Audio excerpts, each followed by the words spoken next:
Merci Alexandre pour cette intervention très dense, pour la qualité de ton écriture et ta grande érudition littéraire articulée à ton expérience psychanalytique. J'ai eu beaucoup de plaisir à échanger avec toi sur cet écrivain et ses écrits, et tout autant de plaisir à te lire, puisque tu as eu la prévenance de me donner cet écrit avant la conférence, et à t'entendre ce soir. Alors merci pour cet hiver échenousien que tu as ainsi proposé, car j'avais des lacunes à combler en matière d'échenose. Il faut dire que j'ai découvert cet écrivain beaucoup plus tardivement que toi, passé 30 ans, mais dans des circonstances tout à fait mémorables. J'ai en effet lu Courir, qui était sorti depuis peu en librairie, sur les conseils d'une amie, alors que j'étais sur le point d'accoucher. Les premières contractions m'ayant réveillée au milieu de la nuit, je décidai de finir ce roman en attendant le moment d'aller à la maternité. Je précise que c'est un roman court, c'était pas très ambitieux. J'en ai gardé le souvenir d'une lecture très rythmique, dans une hyper-vigilance à mes sensations physiques, tout en courant avec Zatopek, dont Echenoz donc rédige là la biographie-non-biographie, après avoir écrit celle de Ravel. Je courais donc avec Zatopek, lisant ses sensations et ressentant les miennes, et j'étais très identifiée à lui en lisant que, je cite, « l'imprévu c'est que ça commence à lui plaire ». Un moment idéal donc pour la découverte d'une écriture si sensorielle et si peu psychologique. Dans l'équipé Malaise, Paul, venant de voir un film, nous donne une idée de ce qu'on est en droit d'attendre de l'art. À la sortie du film, on nous dit « Sa musique originale se poursuivait un peu, livrant une petite prime d'imaginaire dans la vie des gens engourdis, transi entre la fiction pure et le réel sans appel, sonore bonus, annexe au mensonge, dorure de la pilule du vrai. Être à la fois dans la fiction pure et le réel sans appel, c'est une surprise qu'on n'attend pas et un moment rare par lequel j'ai découvert Echenoz. Si cet auteur peut nous donner ici une image assez parlante de son art, peut-être de ce qu'il espère y mettre, on va trouver d'autres références à la création artistique dans ses œuvres, parfois non sans autodérision ou distance ironique vis-à-vis du critique littéraire ou du journaliste ou du lecteur. Ainsi, dans Envoyé spécial, donc son dernier roman, le héros regarde une émission de télé au cours de laquelle un metteur en scène, Del Planck, est interviewé. Question du journaliste. Donc le titre du film, Incertitude et doute chez Nitschika, l'espionne amoureuse. Ce titre sonne un peu comme une provocation. Ce sera donc ma première question, hommage ou parodie. Votre propos n'a aucun sens, c'est aussitôt emporté Gérard Delplanque. Ni l'un ni l'autre évidemment, il s'agit avant tout d'un film d'action. C'est alors qu'on a sonné à la porte. Fin de citation. Alors dans Envoyé spécial, on pense un peu aux frères Cohen, à The Big Lebowski, son ambiance pastiche, un peu de cambrioleurs pieds nickelés. Ils sont pas très sérieux, ils vont même finir effectivement avec un syndrome de Stockholm par tomber amoureux de leur otage et la cacher pour que le commanditaire ne les retrouve pas. Ils vont aussi amputer un bout d'orteil à une amoureuse d'un des kidnappeurs pour faire croire à une mutilation d'otage, scène empruntée quand même à The Big Lebowski. Cette distance est aussi comme un clin d'œil au lecteur. Comme tu le disais, on est directement interpellé et rappelé à l'idée que la création littéraire est à l'œuvre et à ce qu'on peut en penser ou comment on peut la vivre. En lisant Echenoz, en effet, on n'oublie jamais qu'on est un lecteur auquel un auteur s'adresse. Plus loin toujours, dans le même roman à la télé, la question d'un journaliste à un écrivain cette fois. Le style, je veux dire cette manière si singulière qui est la vôtre, provoque-t-il le propos ou en est-il la conséquence ? Distance ironique vis-à-vis de l'intellectualisation de la construction artistique, ce qui ne doit pas être complètement étranger pour lui. On a bien pu lui poser cette question, on peut se la poser nous-mêmes en lisant son œuvre. Si on s'intéresse à ce qu'Echenoz nous dit de la création artistique, de la créativité, à partir de Ravel, là, comme tu le rappelais, on est peut-être plus près du pathos et en tout cas plus loin de l'humour. Il y a beaucoup moins d'humour dans Ravel et on passe beaucoup plus de l'autodérision à la dépréciation avec une dimension mélancolique qui traverse le roman et donc pas sans arrière-fond mégalomaniaque. Vision très narcissique de la façon dont ce Ravel s'investit et investit son œuvre ainsi que sa relation aux autres, teintée de beaucoup de mépris. Paresseux depuis l'enfance, je cite, il sait qu'il est le contraire d'un virtuose, mais comme personne n'y entend rien, il s'en sort tout à fait bien. Anti-héros, nonchalant, narcissique, je cite encore, tout marche très bien, bien qu'il ne se demande pas si l'accueil qu'on lui réserve reflète exactement le sentiment de triomphe qui l'envahit depuis 4 mois. Alors, de quoi la création sauverait-elle l'artiste ? Quelle fonction autothérapeutique cette mise en abîme peut-elle avoir ? Echenoz essaie-t-il de se dégager d'une emprise masochiste en déposant la souffrance de l'ennui auprès du lecteur, avec qui il est en dialogue dans ses romans, tout comme bon nombre d'acteurs vont garder une part d'eux-mêmes dans la partition qu'ils jouent. Il semblerait que la création seule puisse arracher ce personnage, Ravel, à son ennui, ce vide, une profonde anédonie, voire à ses insomnies. La créativité est en effet décrite initialement à la manière d'un cliché romantique dans Ravel. Et bien évidemment, ça ne va pas marcher comme ça, ou alors très en lien avec l'ennui. Donc Ravel va traverser l'Atlantique pour découvrir l'Amérique et il cherche l'inspiration en regardant les flots. Mais, je cite, l'ombre de l'ennui pointe son nez. Il sait bien que ça ne se passe jamais ainsi, que ça ne marche pas comme ça, que l'inspiration n'existe pas, qu'on ne compose que sur un clavier. On n'est plus convaincu quand Ravel visite une usine, effectivement cette dimension rythmique apparaît. Il a toujours bien aimé la mécanique et les usines, les fonderies et la sidérurgie, les rouages, plus que les flots, lui donnent des idées rythmiques. Vient ensuite le boléro, et là, c'est l'apothéose. Ça marche terriblement. Cet objet sans espoir connaît un succès qui stupéfie tout le monde, à commencer par son auteur. Qu'un projet si pessimiste recueille un accueil populaire, bientôt universel et pour longtemps, au point de devenir un des refrains du monde, il y a de quoi se poser des questions. Quand on lui demande quel est son chef-d'œuvre, Ravel de répondre « c'est le boléro, voyons, malheureusement, il est vide de musique ». Alors il nous arrive quand même de retrouver un peu d'humour. Quand il sent son œuvre malmenée par un interprète, la description va nous traduire le malaise provoqué. Je cite, « malaise sous les moulures, embarras chez les stucs. Les plastrons des smokings pâlissent, les franges des robes longues se figent. » Et Ravel finira par prétendre que les interprètes sont des esclaves. Bon, charmant personnage. Est-ce un fantasme de créateur ? Dans le fond, Echenoz aimerait-il tyranniser de la sorte l'interprète qu'est le lecteur ? Interprétation hasardeuse de ma part, j'en conviens. Echenoz me donne dans ce roman l'impression d'assumer en tant qu'auteur la part ironique et dépréciatrice, tout en attribuant une part égale, mégalomaniaque et toute puissante à son héros artiste, et que c'est peut-être cette dialectique que le lecteur est invité à lier activement et qui va l'empêcher ainsi de sombrer dans la mélancolie avec tout ce beau monde. Avec un usage récurrent des oxymores qu'on va retrouver dans toute l'œuvre d'Echenoz, où il y a des hommes vêtus de blanc sanglant, des femmes présentées comme de brûlants igloos. Ton intervention débute avec un grand art de décrire la description qui relie si bien le contenant au contenu, ce qui nous amène à un effet catalyseur, décondensateur, contenant, avec cette très belle idée d'être confronté trop tôt au trop beau, trop tôt, ou au contraire d'avoir à observer des petites différences dans un paysage peu contrasté, globalement égal. Ces descriptions précises pourraient ainsi tenir ce qui se fissure, tenir et dire ce qui ne tient pas dans les personnages. Tu nous fais percevoir que l'impassibilité d'Echenoz aurait à voir avec celle du psychanalyste.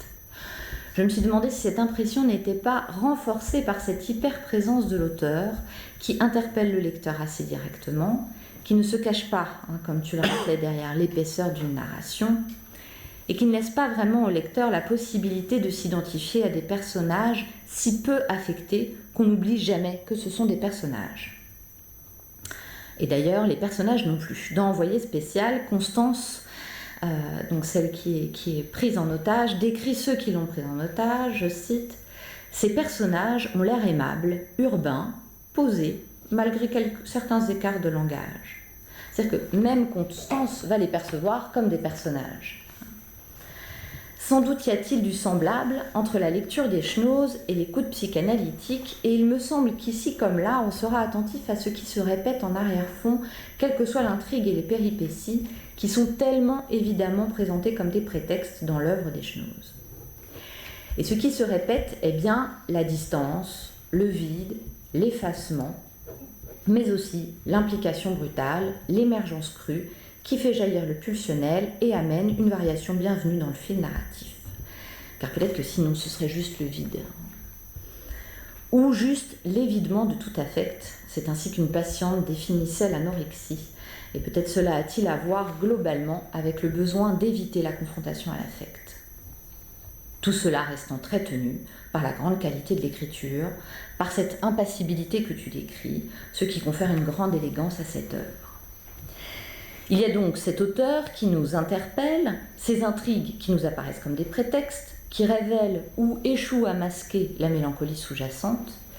Il n'en reste pas moins que la dimension ludique est également présente à travers le pastiche et les chausse-trapes. Alors, si nous reprenons l'adage babélien que nous devons, je crois, à André Green, selon lequel l'analyste serait l'analysé de l'œuvre, je me suis demandé si tu n'étais pas touché dans cette œuvre par cette dimension de jeu pour lier l'informe et réaffecter la vie. Je t'imagine en cela beaucoup plus identifiable à Echnoz qu'à un héros echnozien. Si on considère ces intrigues comme des rêves ou des scènes de psychodrame, il peut y avoir un intérêt à se pencher sur l'itinéraire des personnages. Alors j'ai essayé de me plier à l'exercice. Le détachement même de l'auteur pourrait constituer une invitation à jouer avec la narration. Bien que l'intrigue soit décousue, nul doute qu'elle ne soit pour autant très construite. On voit au premier plan la défense, là je cite, ça rappelait les miroirs effectivement plus opacifiants, le brouillard scénique comme un effet spécial chargé de masquer en les révélant toutes les formes qu'il paraît ainsi consacrer. Suivons par exemple les aventures du héros de Je m'en vais, Ferrer, pour lequel Echnoz dit à un moment vouloir écrire sur les marchands d'art et le pôle Nord. Mais enfin, tu nous auras bien montré que le pôle Nord est quand même très vite expédié, et les marchands d'art, bon, un peu. On y trouve un peu comme dans Ravel l'ennui lié à la libido et l'énergie pulsionnelle liée à la mort. D'où cette élégance d'un détachement qui n'est pas du vide, parce qu'il y a cette pulsionnalité sous-jacente qui affleure sans cesse, mais elle va quand même affleurer plutôt du côté du mortifère. L'amour, le lien objectal, ainsi que la créativité artistique seraient plus du côté de l'ennui, du trivial, du hasard, loin d'un investissement pulsionnel débordant. La créativité artistique, là, c'est les marchands d'art, donc c'est quand même la dimension très marchande. Comme si ce qui est du côté du vital est tenable car peu investi, même s'il est nécessaire. Et on retrouve ces petites quantités d'énergie pour contenir ce procédé obsessionnel que tu associes à la description. Alors, est-ce qu'on pourrait aussi l'associer à la narration? Pour ce qui est de l'amour, dans Un an. Et puis, tu sais comme est l'amour, toujours pareil, c'est la compassion ou le reflet. Dans Les Grandes Blondes, l'amour, c'est vraiment comme la neige à Paris. C'est bien joli quand ça vous tombe dessus, mais ça ne tient pas. Il n'est pas toujours gai, l'hiver echnozien. Il est question dans Je m'en vais de la solitude, de l'isolement, un peu comme dans les films de Demy, où la légèreté est teintée de mélancolie. Je pense aux Demoiselles de Rochefort, au poids du hasard, qui est le même que dans Lola, avec la figure du riche américain. On cherche quelqu'un qui nous échappe parfois de peu, que l'on manque de peu. Le bonheur ne tient qu'à un fil, et c'est souvent le fil du hasard. Pas de destin là-dedans, en effet. Dans Je m'en vais, c'est un congrès d'oncologues qui permettra au héros Ferrer de retrouver la trace de celui qui a volé son trésor. Les femmes défilent dans la vie de notre héros, 6 en un an. Effectivement, il n'arrête pas de partir. Quand une part, ce n'est pas la tristesse, non, mais, je cite, le vide se fait. Et ce n'est pas bon pour lui, alors arrive la suivante. Et puis, ce n'est pas sans un certain détachement et dans une relative indifférence que la question de la mort des autres est envisagée. C'est peu de choses, dira Delahaye en refroidissant le flétan. En revanche, on change de tonalité quand il s'agit de sa propre mort. Environ à la moitié du roman, Ferrer va effectivement avoir un infarctus. On en cherche la cause, alors là, il y aurait un destin, Difficile de savoir si cet infarctus survient du fait de la chaleur, car son cardiologue a incriminé les variations trop brusques de température à cet homme parti pour le pôle Nord, ou du fait de son moral catastrophiquement bas. Je cite, « Qu'il fût là, pessimiste ou découragé, à quoi voit-on qu'il l'est ? Par exemple, à ce qu'il garde sa veste alors qu'il fait beaucoup trop chaud, qu'il regarde fixement une poussière sur sa manche sans envisager de la balayer, qu'il ne redresse même pas une mèche qui lui tombe dans l'œil, mais surtout peut-être qu'il reste sans réagir au passage d'une femme qui traverse le hall. Mais très vite, page suivante, un poids de 500 kilos parut s'abattre sur ses épaules, son crâne et sa poitrine en même temps. Il était impossible de réagir en quoi que ce fût, ses poignets semblant enserrés par des menottes, et son esprit saturé par une sensation d'étouffement, d'extrême angoisse et de mort imminente. Les moments les plus chargés d'affect, de débordement d'affect, sont ceux liés à la mort, bien plus que ceux liés à la libido, quoi qu'il en dise, des grandes blondes et du plaisir de voir passer les filles ou de gagner de l'argent. C'est au 9/10 du roman que Ferrer est décrit, au moment où précisément il pourrait tuer, où il est animé d'un violent désir de meurtre, où il devient même insultant, cette agressivité qui va déferler à un moment du récit, de ce dont tu parlais. Reste malgré tout le besoin des autres. À la fin du roman, Ferrer, lâché par sa compagne, un soir de Nouvel An, s'en retourne chez son ex-femme, mais qui n'habite plus là. D'ailleurs, il se remémore tout ce qui a été mauvais dans sa relation avec Suzanne, ce qui a été du côté de l'attaque des liens, et pourtant il y retourne. Il y rencontre heureusement une autre jeune femme, car on pressent que renouer avec son ex-femme ne serait pas pour le meilleur. Et cette femme-là a l'air légère. Je suis moi-même là par hasard. Vous allez voir, il y a des gens assez marrants. Bon, dit Ferrer, mais je ne reste qu'un instant vraiment. Je prends juste un verre et je m'en vais. C'est la première et la dernière phrase du roman, je m'en vais. Aucun doute que la dernière rencontre sera comme les autres, voire la dernière, mais pas la plus solide, juste celle avant la mort. Car l'avant-dernier chapitre se termine sur un sombre augure climatique. Je cite, « Ces nuages ont l'air mauvais, rangés et déterminés telle une armée de métiers. D'ailleurs, le temps vient de changer brusquement, comme si l'hiver s'impatientait, s'annonçant de très mauvaise humeur, enfin une humeur, et bousculant l'automne de bourrasques menaçantes pour lui prendre sa place au plus vite, choisissant un des derniers jours de novembre pour vider bruyamment les arbres en moins d'une heure de leurs feuilles recroquevillées à l'état de souvenir. Climatiquement parlant, on est en droit de s'attendre au pire. Pour lui, ou pour sa prochaine relation amoureuse, le pire, là quand même dans ce roman, ça a l'air d'être la mort. Si le premier « Je m'en vais » évoque la rupture sentimentale et l'est seulement, le dernier renvoie bien davantage à l'amour. J'aimerais terminer par une remarque énigmatique que Maurice Corcos m'a faite lorsque je préparais cette discussion. Il m'a en effet lancé un « Ce sera intéressant d'avoir l'avis d'une femme sur Echnouz ». Bon, je ne sais pas en quoi, Alexandre, nos lectures d'Echnouz sont sexuellement différenciées. Je ne sais pas si tu as un éclairage sur ce point. Si ce n'est bien sûr notre mode de découverte de cet écrivain, qui fut effectivement très marqué par la différence des sexes. Cela dit, en suivant les trajectoires de quelques personnages echnouziens, je suis tombée sur une pépite que j'aimerais partager avec mes congénères. Dans Envoyé spécial, Poniel, un des doubles du héros, qui va suivre Tosque, a une vie sexuelle passée faite d'avilissement, parce que tu parles du manque et de la castration, mais le rabaissement est aussi un thème récurrent dans les romans d'Echnouz. Ici donc, Poniel a été un objet sexuel prostitué durant une période d'incarcération. Cet homme rencontre une femme qui va, je cite, jouer alternativement les rôles de mère protectrice, de petite fille innocente et de pute imaginative, ce qui va rendre Poniel actif, ingénieux, exhaustif, attentif et soucieux du travail accompli, bref, extrêmement viril. Un peu plus loin, cependant, il n'hésitera pas à tuer froidement cette femme avant de faire disparaître son corps dans un bain d'acide. Voilà donc, mesdames, ce qu'il peut nous en coûter de rendre un homme à sa virilité.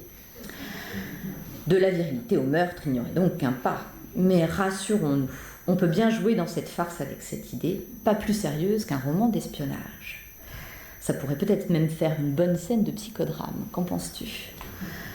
Peut-être nous sentons-nous autorisés par l'auteur, du fait de ce détachement et de ce dialogue permanent avec le lecteur que nous sommes, à une grande liberté de jeu avec sa création littéraire, ce qui rend finalement cette lecture très vivante.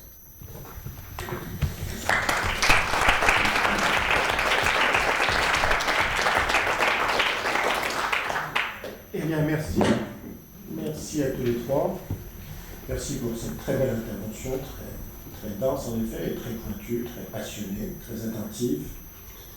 C'est un alter ego en effet, c'est un miroir probablement, c'est un auteur important pour toi. Merci pour cette scénographie avec un organe et une voix tout à fait adaptée à Schnoz, qui l'a littéralement incarné, et un jeu à deux tout à fait délicieux.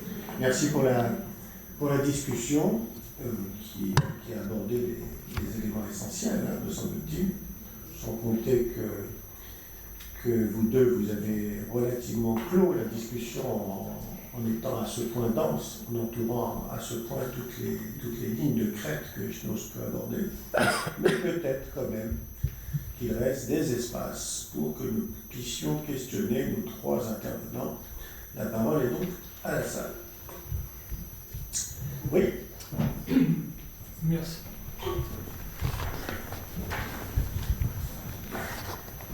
D'abord, merci beaucoup.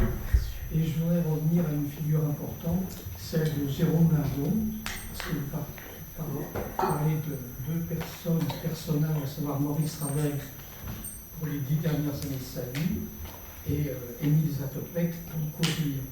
Et je voulais savoir, puisque Schnoz a écrit un livre qui s'appelle tout simplement Jérôme Lardon, et je crois que ce livre a été écrit avant les deux autres. Est-ce qu'il n'a pas servi peut-être de matrice à ces deux livres? Et puis, quelle importance il a dans votre travail que vous faites? Merci. Alors, en effet, il a été écrit avant, et pour moi, le Jérôme Lardon est beaucoup moins du côté du destin comme celui des autres personnages. C'est beaucoup plus, je trouve, pour le souvenir que j'en ai, une description à la Schnoz de qui est cet homme et comment il a sa manière à lui de s'entretenir, peut-être d'abord avec les livres en tant qu'objet, puis ensuite avec les auteurs éventuellement. C'est aussi un livre sur une amitié et la manière dont il a été accueilli par cet homme.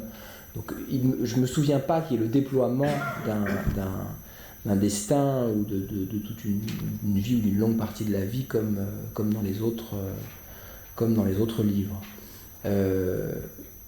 Ce dont je me souviens, c'est vraiment aussi la manière dont Schnoz a été très très surpris d'être édité finalement là-bas. Et en même temps, c'est-à-dire prendre ce livre chez Minuit, c'était prendre le Méridien de Greenwich chez Minuit, c'était une manière de dire, bon d'accord, c'est un polar, mais ce n'est pas du polar en même temps. C'est-à-dire, comme tu l'as dit, fiction pure, réel total, cette espèce d'oscillation indécidable chez Schnoz. En tout cas, moi, j'apprécie aussi la marque de fabrique de Minuit pour ça, de livres qui sont dans une forme singulière. Oui, allez-y. Je crois que Jérôme Lardon était intervenu dans l'écriture du Méridien, de son premier livre. C'est-à-dire qu'il lui avait dit de reprendre des versions sans doute. Alors, ce qui est intéressant par rapport à ça, c'est que moi, et Schnoz, dans une certaine mesure, a épuisé mon goût pour le polar. C'est-à-dire qu'avant, je lisais des polars, et ensuite, j'ai trouvé que tous les polars étaient mal écrits. C'est-à-dire que je me suis mis à... Ça n'a plus eu beaucoup d'importance que de lire des polars avec une résolution de l'intrigue. C'est-à-dire que quelque chose me tombait des mains parce que je ne trouvais pas ça suffisamment bien écrit, comme un Schnoz. Voilà. Je trouve que dans son livre sur Lardon, il y a de l'affect. Absolument. Et puis, aussi, on peut se poser la question par rapport à l'identification au père, aussi, de toute cette dimension-là. Je vais simplement l'évoquer parce qu'effectivement, on a parlé de plein de choses intéressantes et que je découvre et je vous en remercie. Voilà. Merci.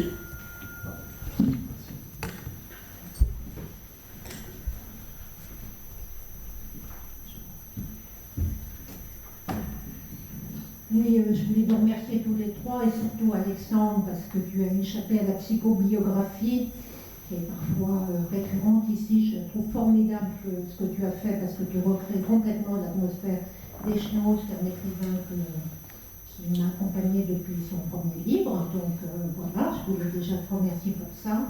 Et je voulais, je trouve intéressant qu'Isabelle ait parlé de cinéma, de rêve, et aussi de l'identification qu'on peut avoir, non pas au personnage, qui reste effectivement totalement flou et tout se mélange. Il y a juste le plaisir de trouver un échnose quand ça paraît, on va se replonger dans une ambiance.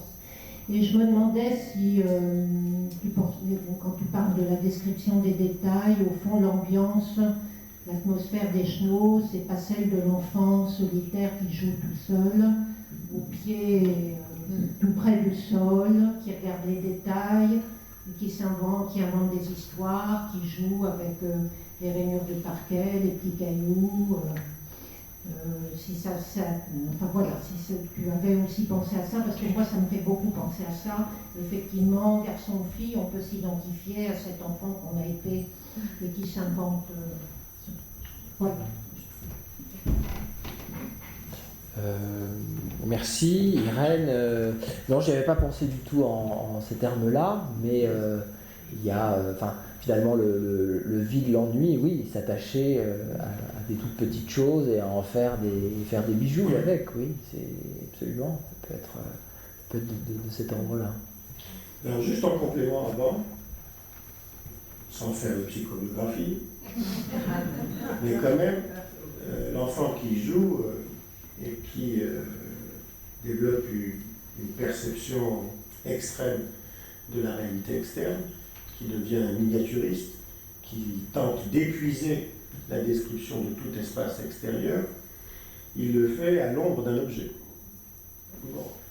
Cet objet-là, il est terriblement absent. Voilà.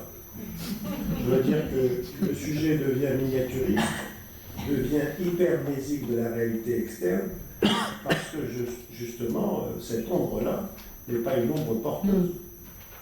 C'est une ombre qui est familière et qui introduit de la distance.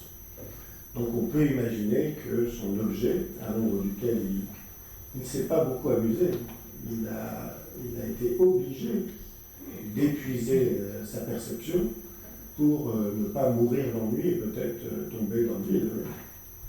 Enfin, il est terriblement mélancolique, quoi. Terriblement.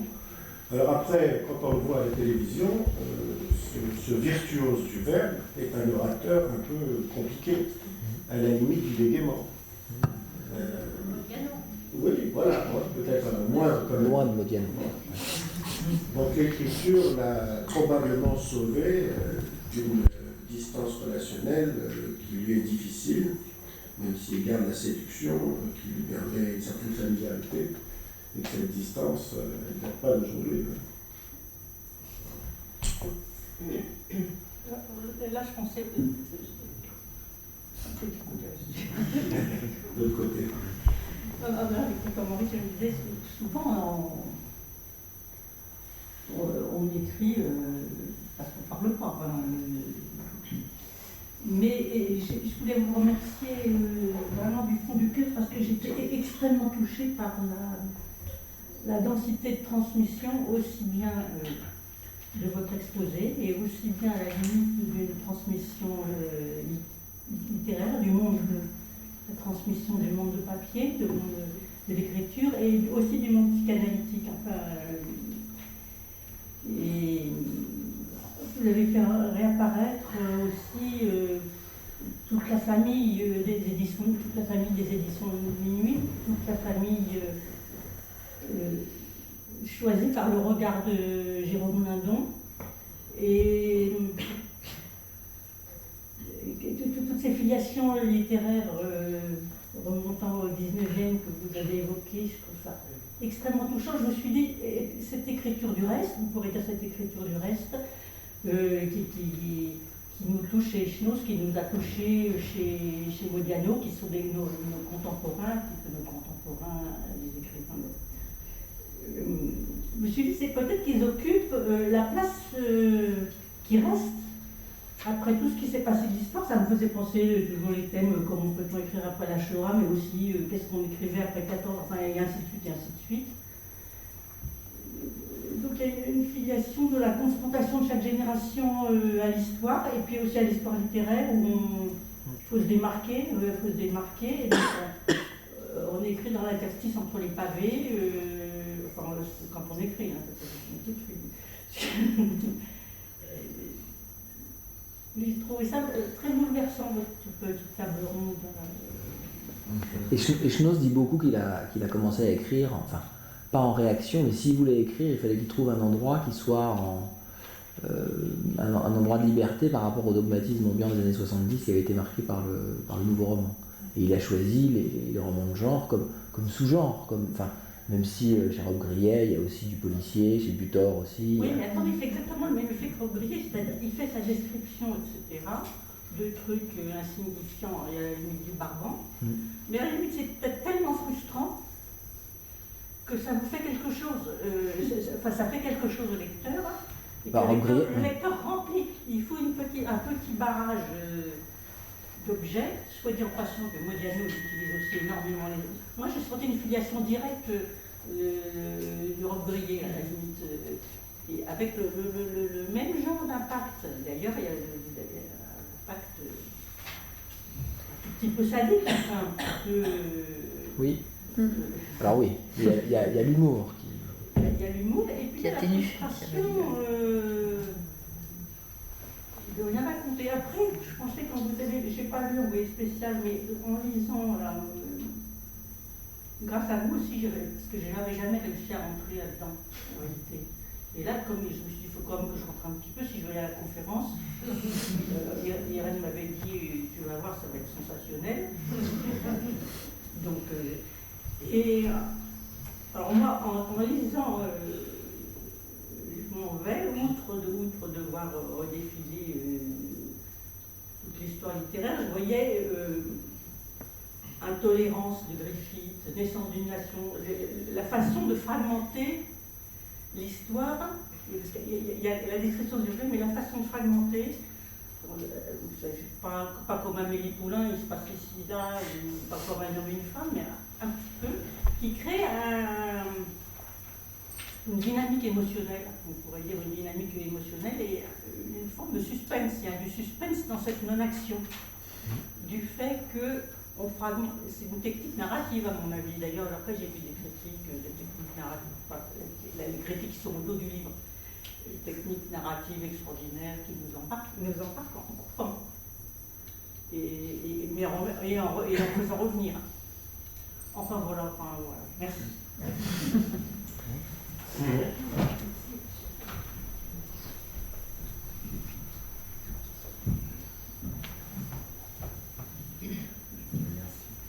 Oui, merci. J'ai eu tellement de plaisir à vous écouter tous les trois que j'aimerais bien vous entendre encore.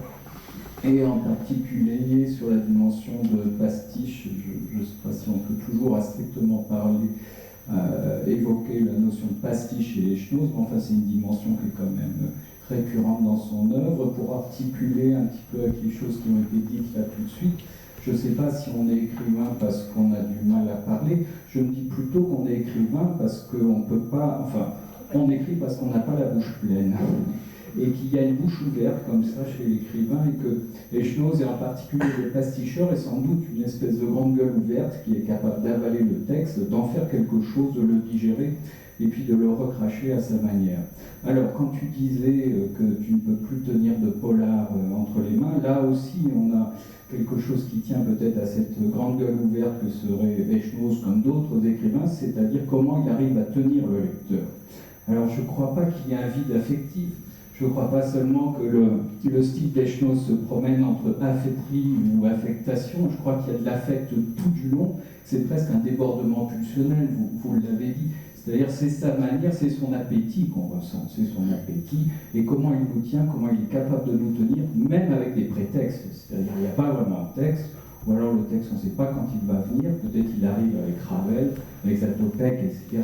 Mais avant ça, c'est du prétexte. Et il est capable de nous tenir avec ça quand même, et avec l'humour bien sûr, mais enfin, qui qui est une autre version du sadisme, sans doute l'humour, hein, ou d'une tendance antisociale, c'est-à-dire comment il nous oblige à le tenir en main. Hein. Le lecteur le tient, et c'est ça. Enfin, moi j'ai l'impression que c'est ce qu'il recherche, et que cette dimension est très apparente pour moi dans sa dimension de pasticheur. Voilà. Je peux dire juste une petite citation de Queneau à propos du pastiche. Il dit le seul moyen, enfin, le plus sûr moyen d'arriver à être à la hauteur des anciens, ça passe par l'imitation. Alors, juste, pardon, juste sur ce que vient de dire Johan, il y a encore bon, alors c'est l'anniversaire de Georges Perec aujourd'hui, donc il faut évidemment en parler. Bon anniversaire à Georges Perec. Georges Perec a évidemment influencé Jean Schnoz. Bon, mais Georges Perec, il me semble en tout cas, dans sa façon de décrire jusqu'à la plus grande extrémité, c'est celle des enfants qui sont dans un chagrin immense et qui ne peuvent pas s'arrêter de pleurer, de décrire ce qu'ils voient parce qu'ils ne ressentent rien à l'intérieur. Georges Perec a réussi ce tour de force de ne rien dire, il n'y a pas d'histoire, et de nous attacher à le rechercher. Et Schnoz fait la même chose, quoi. Il n'y a pas d'intrigue, où elle est plate. Bon. C'est quand même formidable de ne pas utiliser l'intrigue pour attirer le lecteur. Bon. Ça veut dire qu'il a une avidité affective considérable. Il cherche son lecteur. Il va l'attraper avec ce qu'il est lui-même. Alors, il a une façon de le faire qui est très péréquienne, mais qui est en deçà, parce qu'il est quand même moins mélancolique, me semble-t-il, c'est que, d'une certaine manière, il va des sens au sens sans passer par l'affect. Comme Perec cherchait, quand il décrivait quelque chose, il disait qu'il fallait un humoir, un gustatoire, un palpoir, d'accord ? Il fallait éviter tout affect, en effet, pour éviter tout pathos, c'est-à-dire pâtir, souffrir et commencer à se mélancoliser. Donc, les sens doivent donner le sens. Et alors, on n'a peut-être pas évoqué un point très important chez lui, vous l'avez évoqué, mais comme ça à deux, trois reprises, c'est la musique, la musicalité, l'accordage entre le son et le sens, sans passer par l'affect. Bon. Et moi, je me dis toujours que la manière qu'a un écrivain d'attraper son lecteur, on dit très long sur cet écrivain. Cet écrivain est en effet un enfant qui est dans une grande détresse et qui fait le grand virtuose et qui joue tous les rôles et qui t'attache à lui. Et on est très attaché à lui. Voilà. Donc cette façon-là particulière, on dit long sur le corps de l'écrivain, qui est un corps qui est assez maltraité dans la vie réelle. Parce que s'il peut intellectualiser la relation, grâce à sa virtuosité, s'il peut introduire la distance pour éviter l'étreinte, le corps, lui, ne va pas très loin. Ou alors quand il va, c'est la violence et le porno. Comme s'il a été donné sans qu'il puisse être teinté par excité par l'affect. Donc en effet, ce qu'on voit, c'est un contrepoint d'autre chose. Et c'est ça qui est formidable chez l'écrivain, c'est de nous faire ressentir cette autre chose que ce qu'il dit. Il me fait éprouver une énorme absence. Quelqu'un qui s'épuise à décrire ce qu'il voit perceptivement, c'est quelqu'un qui n'a pas une mémoire qui pourrait s'accorder à son percept. C'est quelqu'un qui a trouvé une absence très importante. C'est pour ça peut-être qu'il nous émeut. Daniel. La musicalité, Maurice, on l'avait grâce aux comédiens qui déjà avaient cette lecture. Absolument. On manque de lecture à voix haute, d'une manière générale. Moi, je voulais interroger Alexandre, mais il y a eu des réponses déjà partielles évoquées sur ce qui me semble être une explosivité maîtrisée chez lui, ou plutôt une implosivité. Je m'explique. Bien sûr, il y a cette géométrie, il y a cette topographie, il y a ce réalisme entre les guillemets des lieux et tout. Mais par moments, tout vole en éclats. Alors, encore une fois, c'est externalisé. C'est l'occasion d'un tremblement de terre. C'est l'occasion d'une tempête en mer. C'est l'occasion d'un décollage dans une fusée qui t'envoie à 30 000 km/h. Et là, tout s'embrouille, tout se désorganise. Il n'y a plus de repères spatio-temporels. Il n'y a plus de sensations identifiables. Il y a une espèce de maelstrom tout à fait terrible. Ensuite, ça rentre dans l'ordre. Alors, est-ce que tu as une idée de... Alors, je fais peut-être de la pas de la psychobiographie, mais de la psycho appliquée un peu rudiment. Mais qu'est-ce qu'on sait de l'explosivité, des colères, des rages d'un Jean Echnoz? Moi, je n'en sais rien. C'est peut-être de ça. D'ailleurs, au passage, on sait peut-être rien, au passage, le boléro, on ne peut pas réduire à ce qu'il en dit là. C'est un immense crescendo, et à la fin, ça explose. C'est une explosion musicale. Encore une fois, là, après quoi, tout ça. Alors, non, je ne sais rien des colères. Tous les gens qui l'approchent dans ce qu'on peut lire dans les médias louent sa mesure, son humour, et aussi ses stratégies d'évitement. Ce que j'ai dit sur sa biographie particulièrement floue, je pense qu'elle est un peu plus claire maintenant. Il y a des choses qui... Mais quand j'avais travaillé sur lui il y a quelques années, on pouvait lire tout et n'importe quoi dans les... Et je pense que c'est lui qui avait aussi fait en sorte que ça se dilue comme ça. Je pense que la pulsionalité n'arrive toujours que sur le mode du raptus. C'est-à-dire qu'il y a quelque chose qui se déploie comme ça, et puis ensuite ça revient au calme.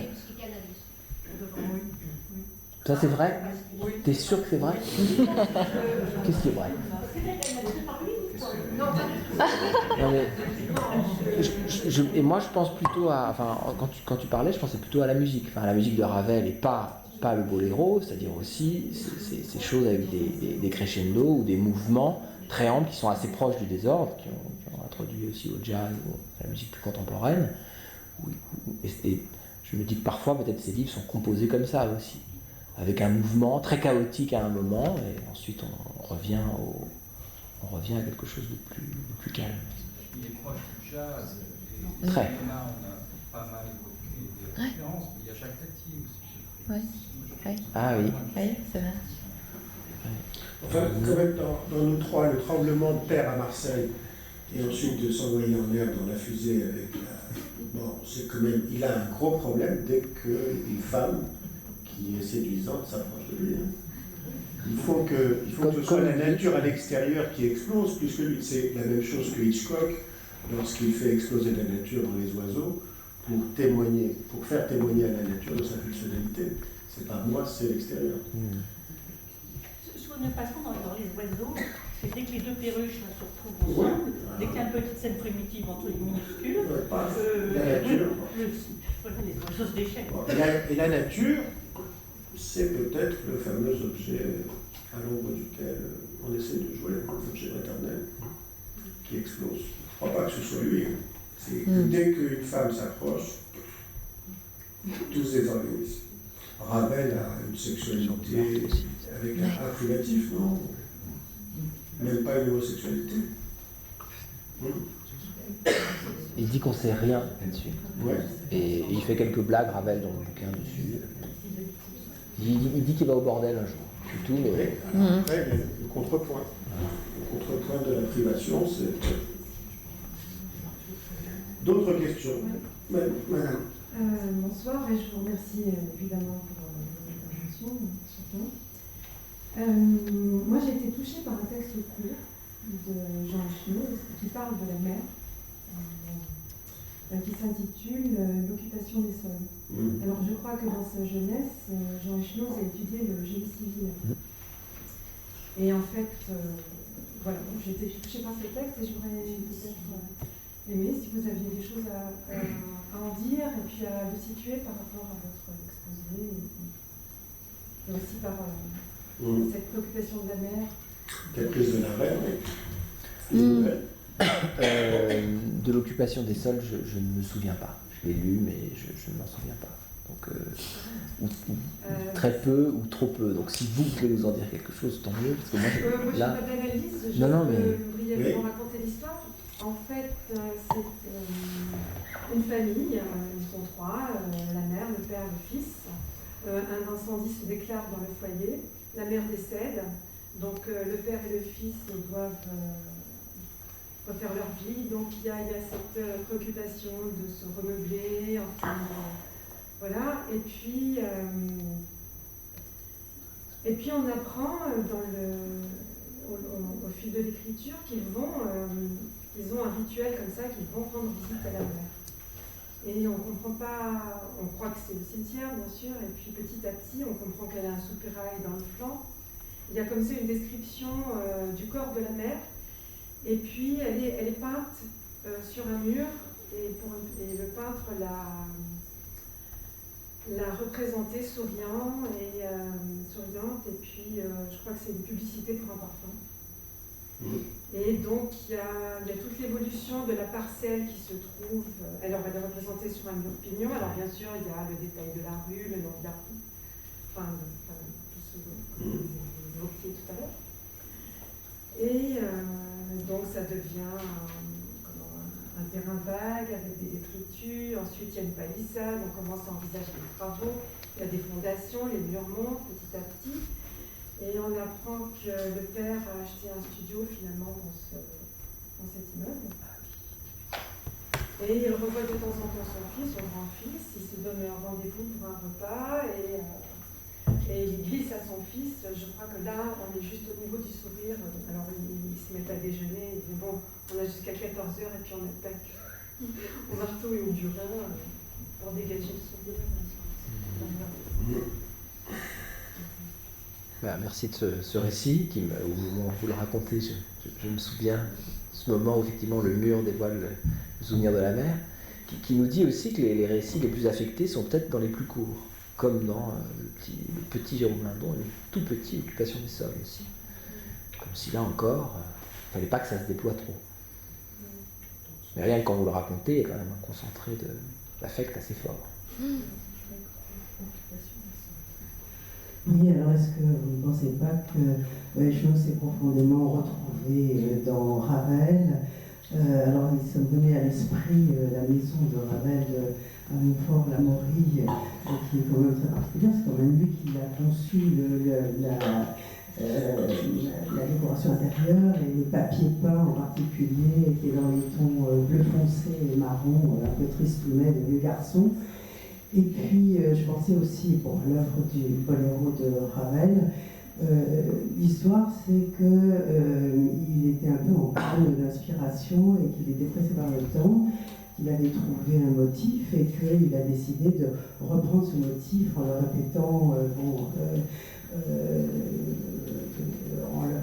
Dans le fond, c'est un thème qui s'enroule sur lui-même et qui part d'un piano et va crescendo, enfin bon, un peu une montée orchestique, et le caractère un peu obsessionnel quand même de cette musique et je pensais aussi à son œuvre d'Enfants et les sortilèges qui avait été conçue après la mort de sa mère, et Colette aussi avait perdu sa mère, c'est elle qui a fait le livret.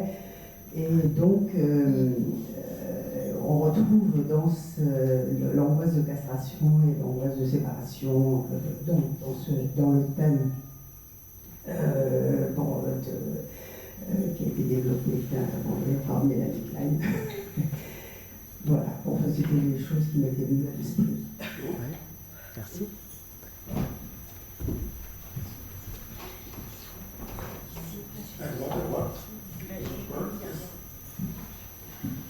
Alors moi je connais à peine Echno, puisque j'ai commencé à lire, je m'en vais, sachant que j'allais faire une conférence, mais vous n'avez pas du tout parlé de Michel Houellebecq et ce côté de rétention et de faire apparaître les choses en creux, le côté mystérieux en fait de cette écriture. Moi ça me fait penser à Michel Houellebecq, je ne sais pas si vous faites des liens avec, qui a beaucoup de succès aussi, c'est étrange. J'espère qu'on aura l'occasion de parler de Houellebecq ici un jour. Quand même, Houellebecq très bien aussi, mais pour moi la question de la rétention chez l'un et chez l'autre est assez différente. C'est pas l'humour chez Houellebecq, c'est toujours enfin si, c'est très drôle aussi, mais il y a un cynisme qui est vraiment très. Il y a chez à part le matraquage ou le jeu avec la forme littéraire, on a l'impression qu'il y a quelque chose d'extrêmement respectueux chez Echnoz, là où Houellebecq me semble beaucoup plus fasciné par la destruction, la déchéance, ou en tout cas, si les deux peuvent être dites chez Houellebecq et chez Schnoz, chez Houellebecq, c'est dit de manière beaucoup plus crue, avec sans doute le plaisir aussi de dire les choses de manière extrêmement crue. Chez Schnoz, il y a quasiment pas de cul, il y en a un peu tout le temps, mais c'est assez. Alors que chez Houellebecq, c'est tout le temps et très cru. Voilà. Oui, mais est-ce que c'est pas aussi une façon de retourner un possible affect, la crudité? Ah si, sans doute aussi. Ouais. Tu vois, parce qu'il m'attraque avec la crudité, mais c'est pas du même mécanisme de mettre à distance par cette extrême crudité. Si, alors après la... C'est vrai qu'il se met en scène, Houellebecq, avec plus blanc, voilà, il s'offre au regard et d'une manière très exhibitionniste. Oui, sans doute ils ont une manière tous les deux de se débattre avec la mélancolie, mais pas avec le même costume ou le même grimage. L'alcool chez Houellebecq, voilà, l'alcool chez Houellebecq, ça change un peu. C'est pas le même alcool. Je suppose qu'il était psychanalyste, parce qu'il était psychanalyste, parce que j'ai une bonne amie qui habitait sur le même palier que lui. On avait une bonne amie qui habitait sur le même palier que lui, à Paris. Il avait souvent de croiser Étienne. Il était psychanalyste à l'époque où il écrivait ses premiers livres, et sa femme était charmante. Il n'avait pas tellement l'air d'en avoir si peur que ça. Et à propos de femme, je vais poser une question à Maurice. Est-ce que l'intervention de madame sur la lecture des choses t'a éclairé sur la question que tu m'avais posée? Oui, non, mais il me semble que c'était pertinent, c'était assez clair. Enfin, ça n'a pas fait la même chose, visiblement. Non, je pense que nous ne sommes pas pareils et que, comme je pense que nous appréhendons les choses essentiellement par le corps, plus que par l'intellect, je pense que comme l'anatomie est un destin, nous n'avons pas la même façon de le percevoir. Surtout des auteurs qui se dégagent, même en inversant les choses. C'est une écriture terriblement... Enfin, il y a un corps de l'œuvre.